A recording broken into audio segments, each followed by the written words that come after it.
Hello, bachcho. Let's see this question. This question says calculate the oxidation number of underlined element in C6H12O6. Key concept for this question is oxidation number. Key concept for this question is oxidation number. Oxidation number या oxidation state किसी element के atom पर develop total charge या apparent charge को represent करता है जब कोई एटम अदर एलिमेंट के एटम्स के साथ कंबाइन फॉर्म में होता है. So it is total developed charge. Total developed charge when an atom is in combined form. In combined form. और ये डेवलप होता है ड्यू टू इलेक्ट्रोनेगेटिविटी डिफरेंस जिसे हम डेल्टा EN से प्रेजेंट करते हैं.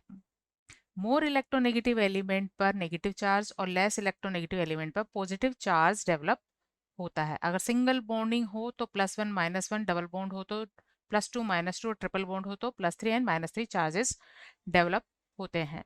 सो यह गिवन स्पीसीज है C6H12O6. तो किसी स्पीसीज में किसी एलिमेंट के एटम पर ऑक्सीडेशन नंबर निकालने के लिए उस मॉलिक्यूल में प्रेजेंट सभी एटम्स के ऑक्सीडेशन नंबर का सम कर दिया जाता है और इनका सम ये उस स्पीसीज पर प्रेजेंट चार्ज के इक्वल होता है.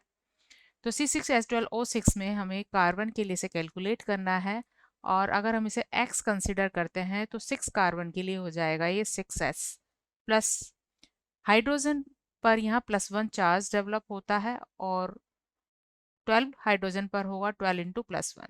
इसी तरह ऑक्सीजन या ऑक्साइड फॉर्म में होता है और ऑक्सीजन पर डेवलप चार्ज होता है -2.